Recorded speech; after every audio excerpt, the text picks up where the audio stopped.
Good morning, everyone. Thanks for joining today.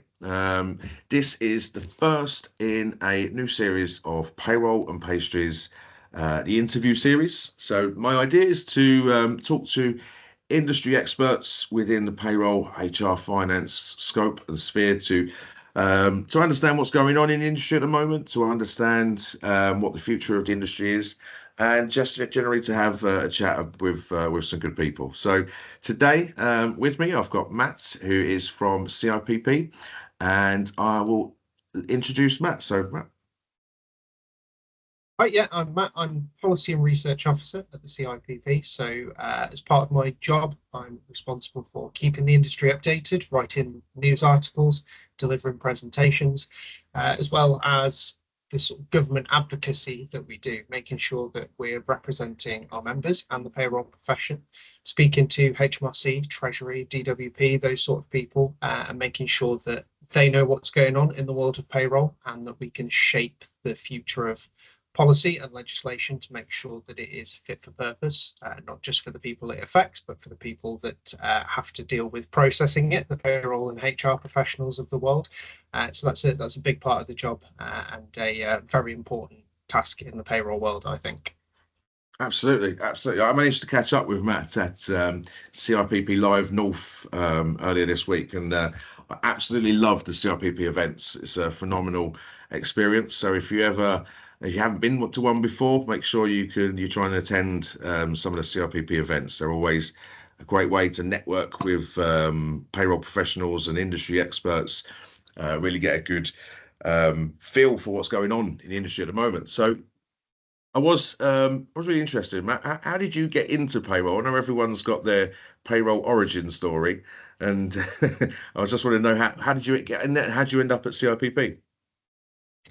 Yeah, so I originally trained in accountancy, so I did my AAT up until level 4, and I worked within a small family-run business, so it wasn't huge, and I had some responsibilities with the accounts for one of the sort of subsidiary companies, and then at one point my finance manager was going on holiday. They were going off to Australia for 6 weeks.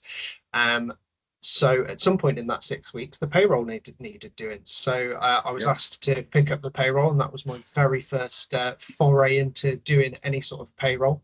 Was it a Um, complicated one? no, not particularly. I think there was probably about 10 employees across two very small payrolls.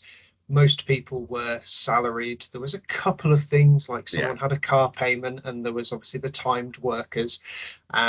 But I will admit it was probably a very nice and easy introduction into the payroll world.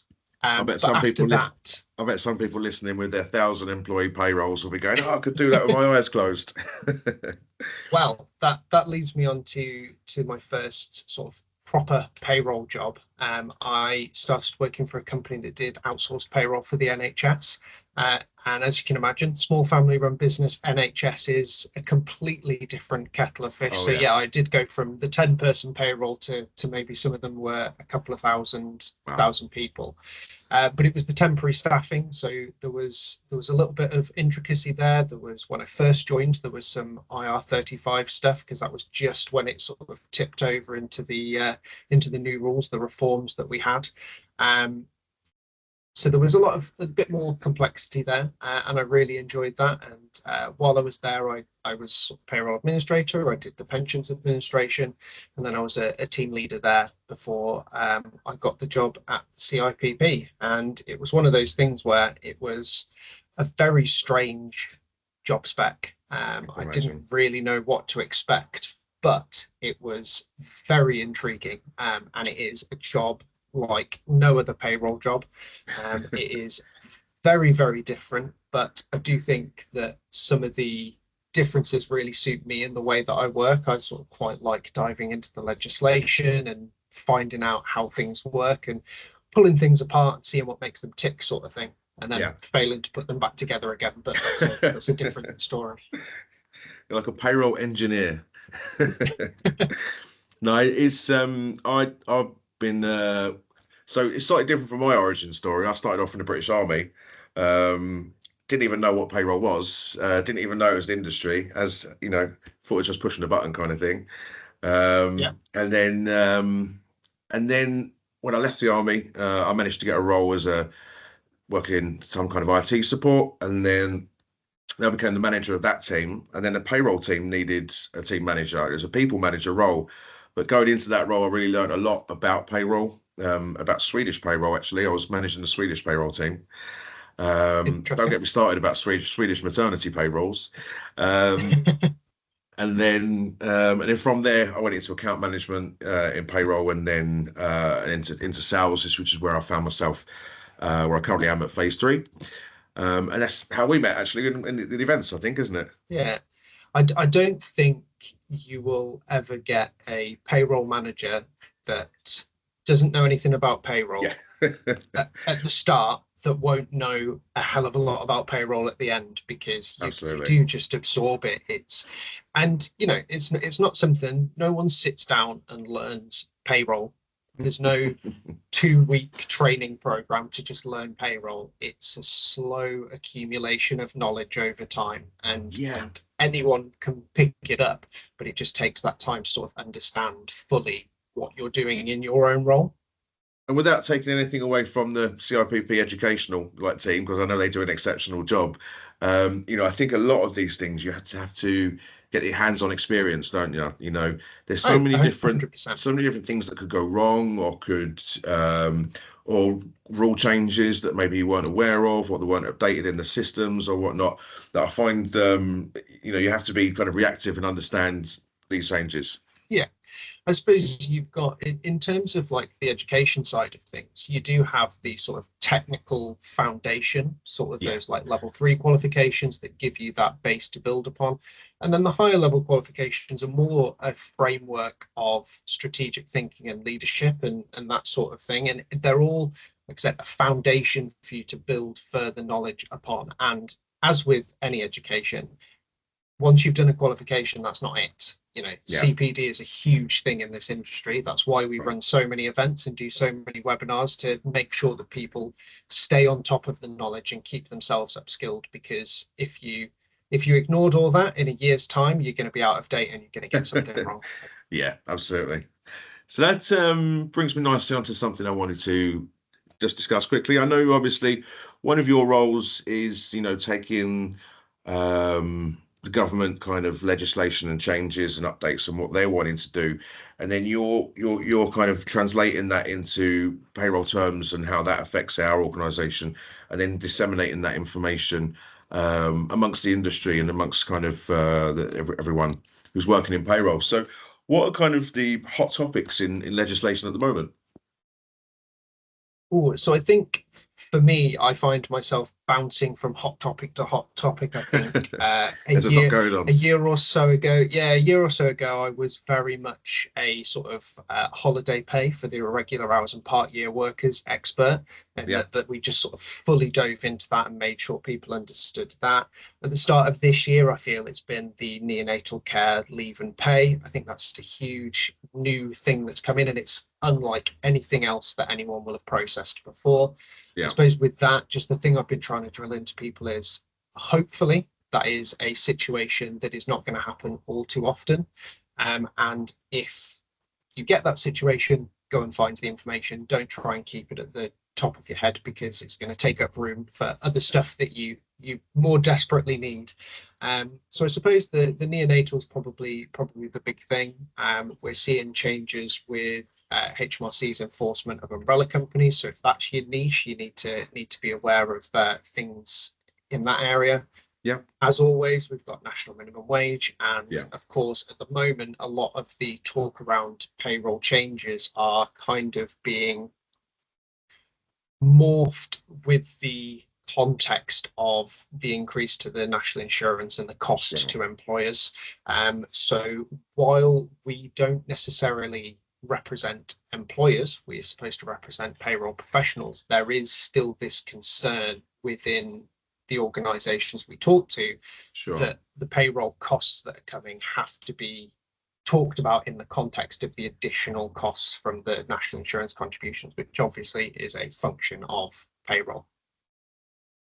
Super, super. So, yeah, I mean, what's your first steps when I know that you obviously you was in, I think you was in Parliament last year, wasn't you? You got to speak in one of the government sessions.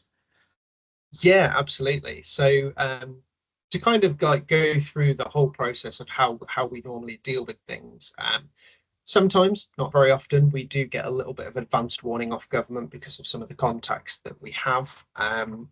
But usually not very much. Yeah. Just the other week we had a would you like to set up a call? And it was, it was like the morning of when they released all of the extra stuff to do with the timelines of the employment rights bill. And it's like we knew something was coming, we just didn't necessarily know what it was going to be. We just had a little bit of a call. But we get involved in those initial consultations when there's Yeah. draft regulations released, when there's conversations happening in terms of how would we like to shape the future of this policy, because the government has an idea, they want that idea enacted, so they pass that through into HMRC, for example. Then they need to come out to us and go, how do you think we should do this? So we try and Amazing. get really heavily involved in that. And sometimes, so you mentioned the time in Parliament, that was around the statutory sick pay working group that they'd set up to look at statutory sick pay. And ironically, Sam, our policy lead, was supposed to be going, but she was ill. So I Ah, went instead, which was fantastic because I'm sure it's an experience. Yeah. it was an experience, and I definitely get FOMO with these sort of things. Like, really happy for Sam, really good experience, but like, I'd love to do that myself, sort of thing. Yeah. So it was good. It was an experience that someone else who was there giving oral evidence, Tina McKenzie from the Federation of Small Businesses, Yeah. just casually mentioned in conversation beforehand that she was also there to pick up her MBE, I think it was that day. So it was definitely an experience. It's just casually getting Maybe your maybe one day. MBA. Yeah.